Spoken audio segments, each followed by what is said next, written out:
पे गुगन खाची का घर है। अब प्रश्न शुरू हो गया कि मायना गांव रोहतक जिले के साथ में है, रोहतक के शहर के। हाँ, कैसे बचा? कैसे बचा? हाँ। पहले यहाँ खेड़ा था और खेड़े का नाम था रोहतास खेड़ा, जिसमें कोई जाट नहीं था, अन्य जातियां थी, जो 650 साल से बचा हुआ था। चारों तरफ जंगल था, खेती बाड़ी वो नहीं करते थे। तो वहाँ मैनपाल जी तोसाम से आए, जो दामड़ ब्याह रखे थे। दामड़ से जिस घर में उनकी सगाई हुई थी, वो मायना जिसका नाम है, वो रोहतास खेड़ा, यहाँ करके मैनपाल रुक गए और खेती बाड़ी करने की सोच ली। वहाँ पर बहुत जोरों की बीमारी आई हुई थी खेड़े में, और उस बीमारी में एक मरता था, दूसरे को फूक कराते थे तो दूसरा मरा पाता था। इन्होंने वो खेड़ा छोड़ दिया। मैनपाल के साथ उसका बड़ा भाई कोट उखड़ चढ़ा, जिसको कहते थे, उसका नाम था। हाँ? कोट उखड़ चढ़ा। हाँ। वो आगे चला गया और उन्होंने बदली रोड पर दद्दर से आगे कोट गांव बसा दिया। हाँ। जो पंगालों का है अभी भी। हाँ। और ये यहाँ पर आ गए जहाँ बलवंत सिंह मायना पूर्व विधायक का घर है, यहाँ करके झोपड़ी डाल ली। उसका दिल अकेले का नहीं लगा, चारों तरफ जंगल थे। यहाँ एक बाबा का धूना था, जहाँ पुराना मंदिर बना हुआ है। हाँ। उस बाबा की समाधि है। हाँ। तो वो मैनपाल की बुआ लगती थी, और तो शाम ब्याही हुई थी। कहने लगे, बुआ मैं यहाँ रोहतक के पास एक टीले पर आ बैठा हूँ, रोहतास खेड़ा में बीमारी आई हुई है। यहाँ जमीन खाली पड़ी है। मैं सोचता हूँ कि यहाँ पर खेती बाड़ी करूँ, लेकिन अकेले का दिल नहीं लगता, एक लड़के को भेज दो। तो उसने क्या किया कि भाई मेरे एक लड़के को ले जा तू।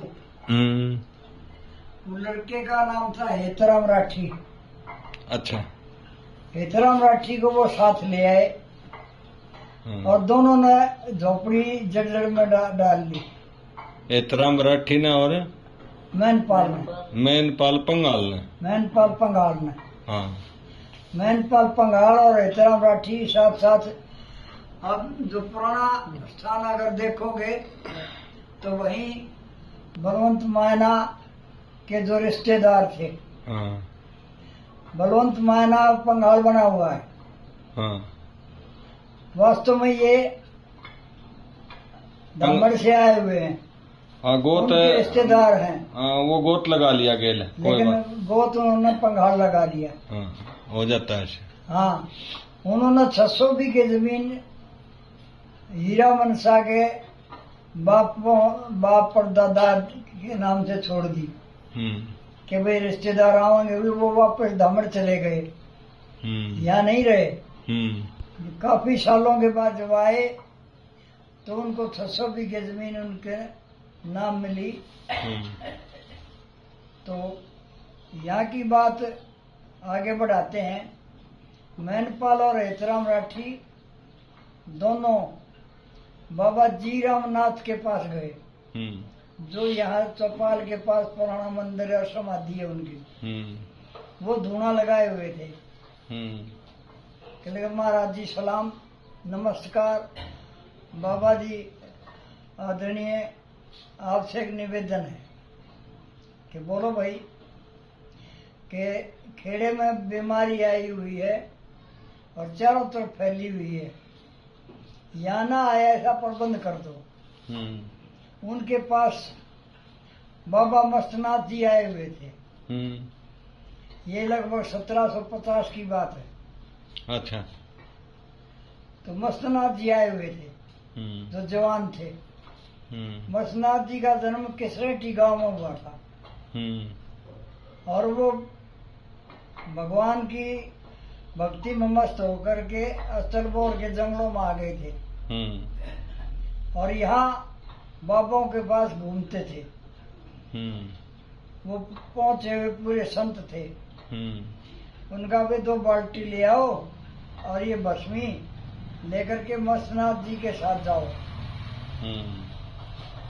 तो उन्होंने कहा भाई मस्ताई राम, मस्तनाथ का पुराना नाम मस्ताई राम था, कि मस्ताई राम भाई तुम जाओ इनको कार दियाओ इस भस्मी की। 1 बाल्टी मैनपाल पंगाल ने ले ली, 1 बाल्टी भस्मी हेतराम राठी ने ले ली और दोनों ये घोड़चड़ी वाली गाल है इसकी चारों तरफ घूमकर भस्मी की कार दे दी। जब वापस आए कहा भी दिया है, कहा एक बात बताता हूँ, जीरावनाथ बाबा ने कहा ये कार मस्तनाथ ने दी है, ये मायने रखती है, इस गांव का नाम मैना रखना और तेरा नाम भी मैनपाल है, तेरे नाम के साथ भी मैना आया हुआ है, इसलिए इस गांव का नाम मैना रखना। तब से इस गांव को मैना कहने लगे। अच्छा, ये मैना गांव पड़ गया। इसकी 13,000 बीघे जमीन पर कब्जा किया था। अच्छा अच्छा। 2,000 बीघे तो कुछ शिमली ने और कुछ सुनारिया ने दबा ली और 11,000 बीघे जमीन रह गई। 1,000 बीघे में गांव बसासत और 10,000 बो की जमीन, 11,000 जमीन यहाँ पर रही। उसके बाद मैनपाल के 2 लड़के हुए। एक का नाम था प्यारे, जिसे प्यारान पाना है।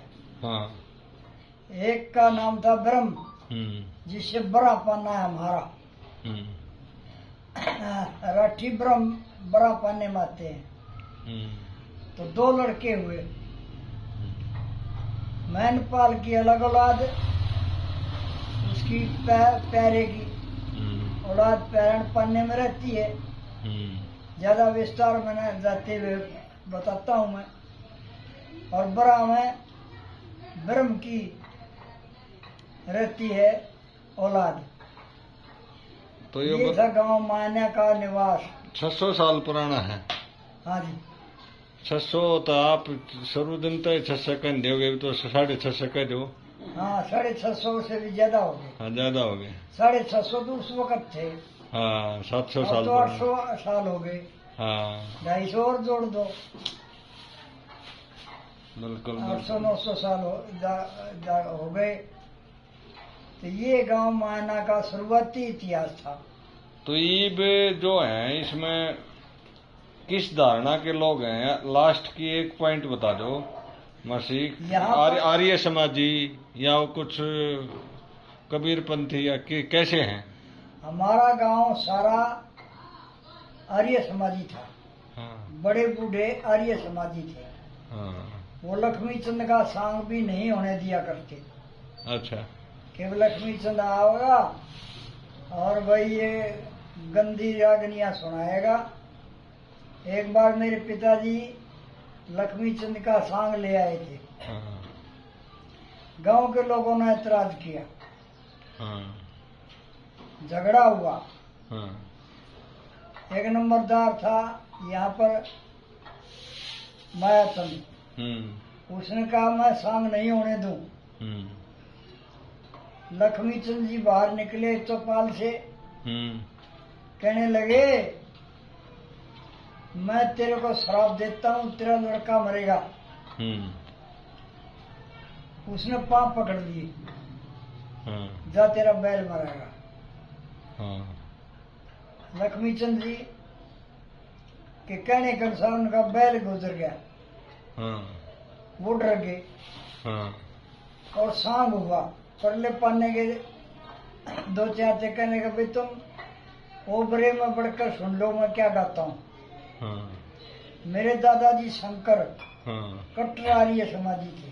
हाँ वो कहने लगे भाई सांग तो होना गलत है, हाँ आर्य समाजी गांव है ये तो। उन्होंने महाभारत शुरू कर दी।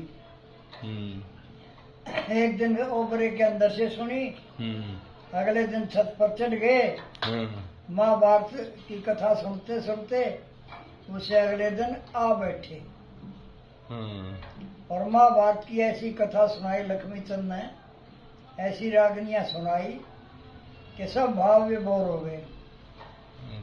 और उसके बाद 2 बार और आए लक्ष्मीचंद जी, 2 बार और आए, फिर भी कुछ लोग विरोध करते रहे लेकिन वो नहीं माने। तो ये गांव आर्य समाजी है, भाईचारा है पंगाल का और राठी का, और गोत के भी बहुत हैं गांव यहाँ पर गाँव में। जैसे बहनीवाल भी हैं काफी घर, और खत्री भी हैं काफी घर, फोगाट भी हैं काफी घर। कुछ लोग फोगाट होते हुए पंगाल बने हुए हैं।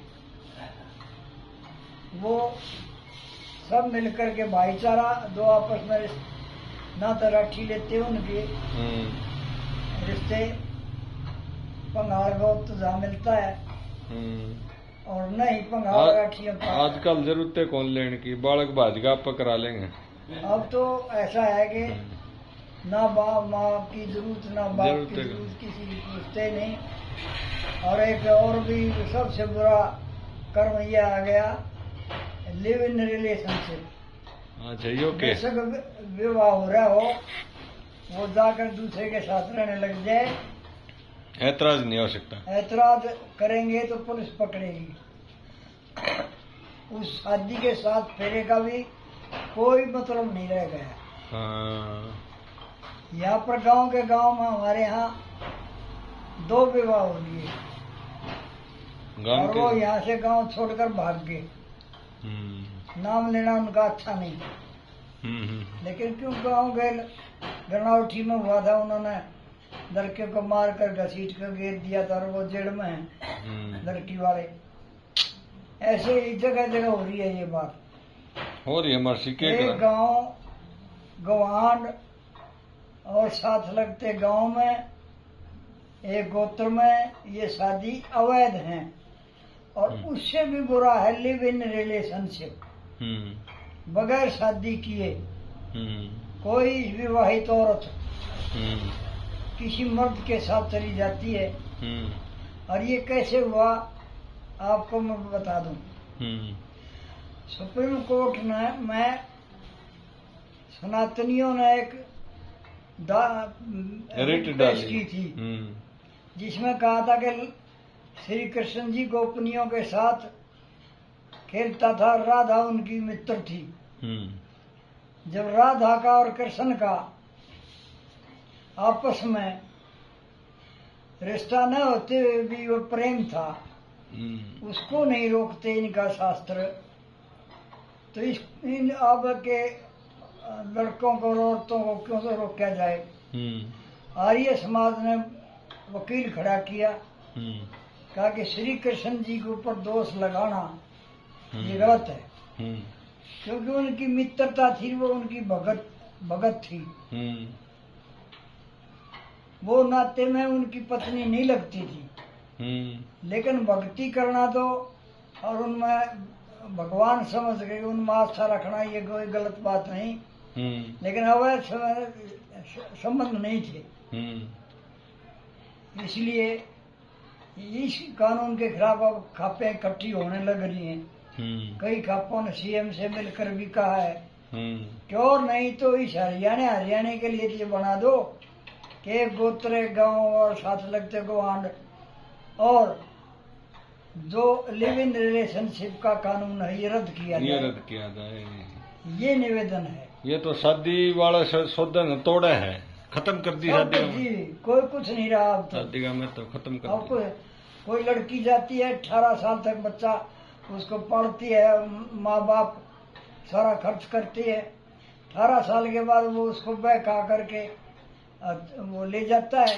समझ होती नहीं इस उम्र में, समझ होती नहीं। माँ बाप को वो कई एक जगह तो माँ बाप को मार भी दिया उन्होंने। अब यहाँ हिटोली में मारे थे उसने, लड़की ने सारा परिवार मार दिया। कई जगह ऐसे ही हो रहा है अभी। तो ये दुष्प्रवृत्ति है, इसको खत्म किया जाए, ये मेरी अपील है। इसके लिए मर्सी आपका धन्यवाद। अगली वीडियो और बनावांगे। अब आपने जो बातें बताई वो श्रोताओं की तरफ से आपका धन्यवाद मर्सी। धन्यवाद।